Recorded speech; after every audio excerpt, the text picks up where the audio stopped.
Hello, fellow bibliophiles, and welcome back to Blatantly Bookish. I'm Marissa, and today I am here with a second Jane Austen Shelf tour.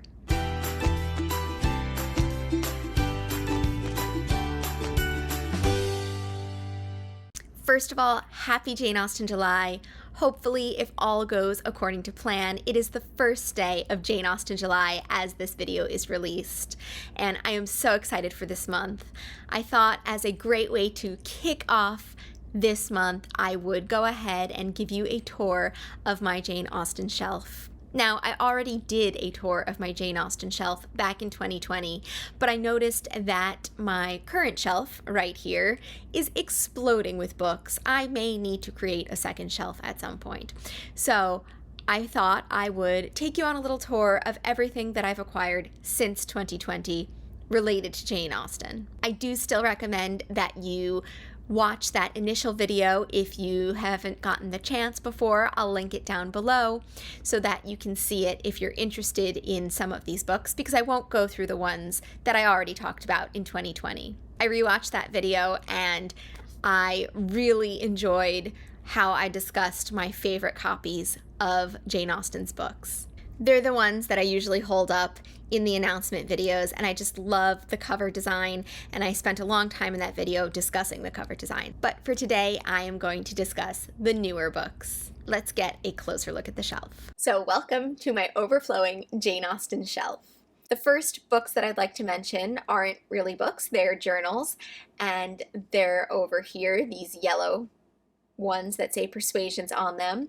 Those are the publication that JASNA, the Jane Austen Society of North America, puts out each year, and they're full of scholarly essays and really interesting delves into Jane Austen and her work. Previously, when I filmed the 2020 version of this, I had acquired a few of them, but was not a member of JASNA. Since 2020, I have joined JASNA. I am a member of the New York Metropolitan Group, and I also joined their Juvenilia group for members under 45.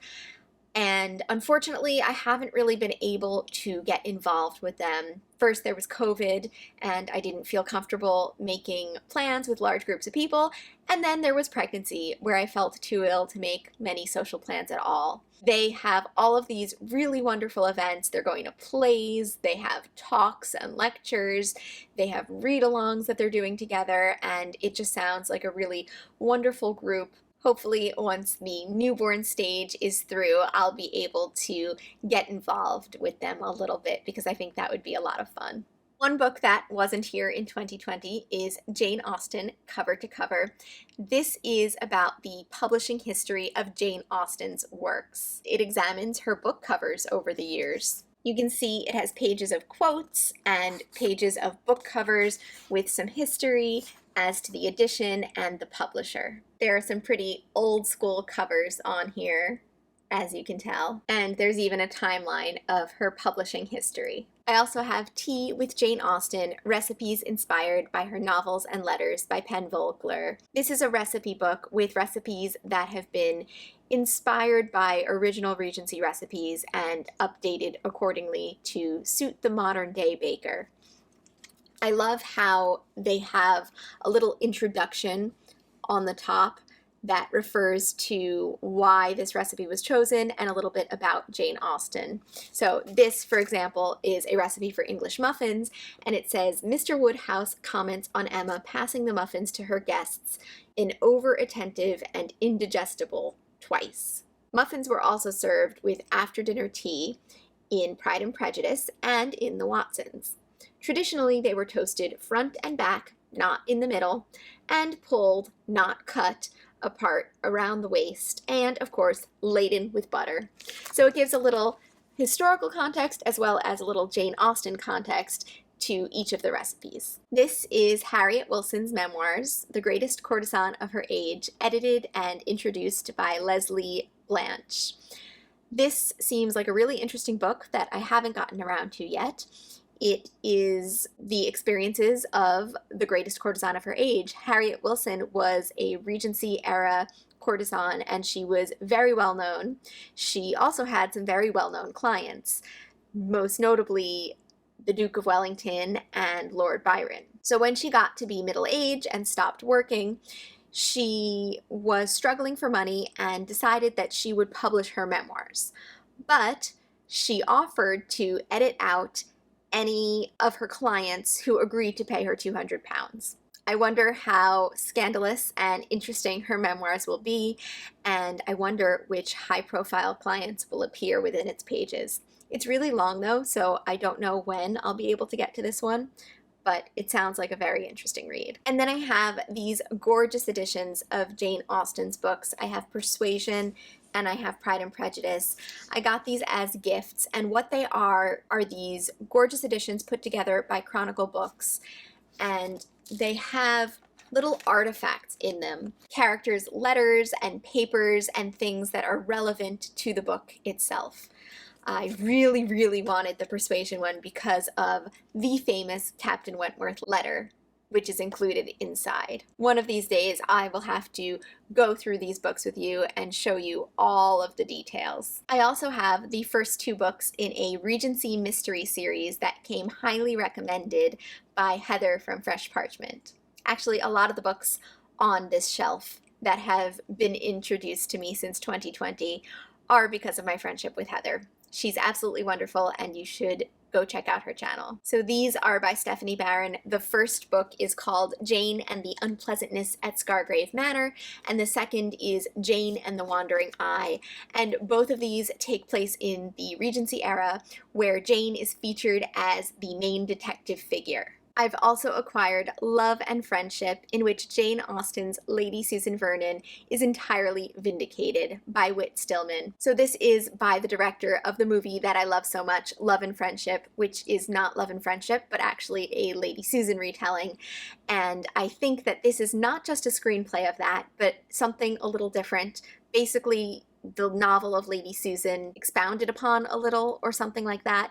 I think he adds his own touch to the original, and it sounds like a really interesting adaptation that I can't wait to read one day. And then I have this little book, What Would Jane Do? This was a present from a coworker of mine, and it's full of these little quotes from Jane Austen's work and from her letters. I have a video idea in mind relating to this book that I hope you'll enjoy. I also have two short story collections, Jane Austen Made Me Do It and Dancing with Mr. Darcy. Jane Austen Made Me Do It is a series of short stories inspired by Austen's novels, her life, her wit, and her world. In Aunt Jane, the author imagines a modern-day Austen giving her niece advice upon her engagement. And at A Night at Northanger, a young woman who doesn't believe in ghosts meets a familiar specter at Northanger Abbey. This book is just a compilation from a lot of different authors about Jane Austen. The stories are very loosely related to her and to her work, and it just sounds like a lot of fun. Dancing with Mr. Darcy is another short story collection, but this one focuses more on Jane Austen's relationship with Chawton House. This book emerged out of a short story competition that was judged by one of my favorite historical fiction authors, Sarah Waters, and she actually wrote the introduction for this book as well. It includes the winning selection and 19 runner-up stories. And there's also a second introduction from the great, I don't really know how many greats, niece of Jane Austen. Also new since 2020 and gifted to me by Heather from Fresh Parchment is The Genius of Jane Austen by Paula Byrne. This book is all about Jane Austen and the theater, how Jane loved the theater and how it influenced her works, and how Jane Austen is incredibly adaptable to both the theater and the Hollywood screen. It's a work of literary criticism that I've heard amazing things about, and I even tried to read the first chapter last year, I believe, but it was a little dense, so I'm waiting for the right time to delve into this one. I also have Jane Austen, A Life by Claire Tomalin. This, as far as I know, is a pretty standard biography of Jane Austen. Claire Tomalin is a rather noteworthy biographer? Oh my gosh, I can't talk. Anyway, she writes biographies of a lot of different authors. She's written The Invisible Woman, about Nellie Ternan and Charles Dickens. She's written a different Dickens biography. She wrote a biography of Thomas Hardy, H.G. Wells, Mary Wollstonecraft. So this seems like a really good place to start with Jane Austen biographies if you want a very standard introduction to Jane Austen's life. A rather new addition to this shelf is Jane Austen and the Clergy by Irene Collins, and I actually found this at a local book sale. This is all about Jane Austen and her relationship with clergymen. Jane Austen was the daughter of a clergyman and the sister of two clergymen and cousin for four others. The church, religion, and clergymen are really important in her novels. Clergymen feature in all of her novels, in fact. There's Mr. Tilney in Northanger, Mr. Elton in Emma, and of course Mr. Collins in Pride and Prejudice. And there are lesser characters too, like Dr. Grant in Mansfield Park. The book explores who were the clergy in the Regency era and who they were and how they functioned within Jane Austen's novels. I also have Behind Closed Doors at Home in Georgian England by Amanda Vickery. This delves into the details of the Georgian house and through that lens into the people who lived there as well. This is exactly the kind of history book I love. The cover says, "Vickery is a historian who writes like a novelist." And I just love history books that are more social histories. This is also really fat and really dense, and who knows when a good time will be to pick it up. Another newer book to my shelves is Godmersham Park by Jill Hornby. This is about the real-life figure of Anne Sharp, who was governess to Jane's niece, Fanny Knight.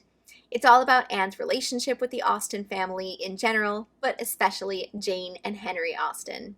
It's about the role of a governess and the precarious class position that entails.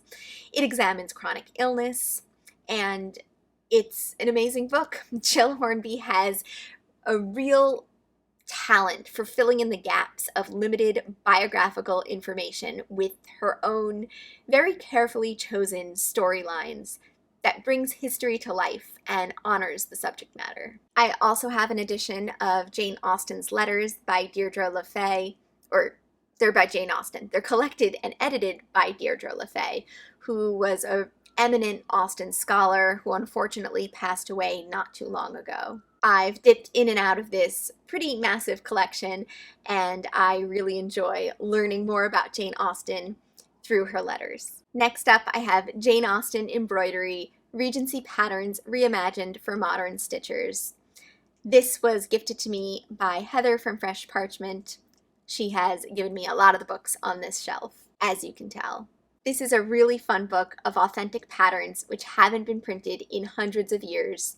Most of them are from Ladies Magazine from 1775 through 1832, and the book is interspersed with history about Regency women, their domestic lives, and also quotes from Austen's letters and novels. It's a really great book, and I actually did a whole video about it one of these years for Jane Austen July, so I'll link that down below. For my birthday this year, Heather got me The Particular Charm of Miss Jane Austen and its sequel, The Unexpected Past of Miss Jane Austen. The first book is about Jane Austen traveling through time and getting stuck in modern-day Bath, where an average main character has to help her get back to her time period so she can publish her most famous works. And I haven't read the back of the second book because I don't really want any spoilers for the first book. And then, last but not least, I have this copy of Jane Austen's The History of England by a partial, prejudiced, and ignorant historian. Note, there will be very few dates in this history. It's a complete facsimile of the original text, and it features the illustrations that were done by Jane's sister, Cassandra. I am so excited to own this book, and just so I don't have to read Jane's handwriting, which I imagine was good for the time period, but very hard to read for me, there's a typed up version in the back as well. So I hope I didn't forget anything. I think I just covered all of the books that I have acquired on this shelf since 2020. I hope you enjoyed the little shelf tour, and I would love to know if you've read any of these books, what you've thought of them, and do you have your own Jane Austen shelf? If so, I'd love to know what books are on there, what Jane Austen books are most precious and special to you. I'd love to chat all things Jane Austen in the comments down below. And until next time, I look forward to seeing you in another Jane Austen related video very soon. Bye!